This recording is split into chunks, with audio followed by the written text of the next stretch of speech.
La rhinoplastie non chirurgicale, rhinomodélisation, est une procédure esthétique non invasive qui permet de corriger les imperfections nasales grâce à des fillers injectables. Elle est indiquée pour les patients souhaitant modifier le profil nasal sans recourir à une intervention invasive, corriger des asymétries légères, remonter la pointe du nez ou améliorer l'angle nasolabial. Elle est également utilisée en alternative temporaire pour ceux ayant déjà subi une rhinoplastie chirurgicale et qui veulent éviter une seconde intervention. Elle n'est pas utile pour réduire la taille du nez ni corriger des altérations structurelles ou fonctionnelles, comme des problèmes respiratoires. L'anatomie du nez est particulièrement complexe et très vascularisée, ce qui exige une connaissance précise pour éviter des complications. La rhinoplastie non chirurgicale se réalise dans des plans profonds, comme le plan suprapériosté, en utilisant de petits volumes de produits et des techniques de rétro-injection. Les matériaux les plus utilisés sont l'acide hyaluronique et l'hydroxyapatite de calcium,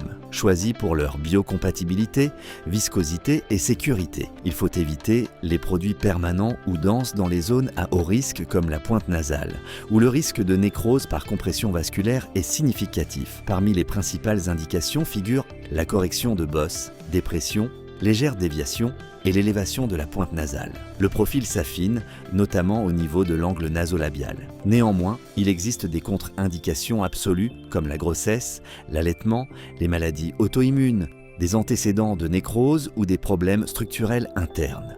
Il est fondamental d'effectuer une évaluation anatomique précise et de conserver des volumes minima pour éviter des complications vasculaires telles que l'occlusion artérielle ou l'effet Tyndall. La clé d'une rhinoplastie non chirurgicale sûre réside dans le respect du plan profond d'infiltration et l'utilisation de petits bolus à basse pression. Il est recommandé de surveiller le patient au moins 15 minutes après l'intervention, de comprimer les zones à risque comme l'artère angulaire et d'éviter toute manœuvre augmentant la pression intravasculaire. Les techniques les plus sûres se font avec des canules dans le plan suprapériosté ou suprapéricondrial, en privilégiant toujours la ligne médiane.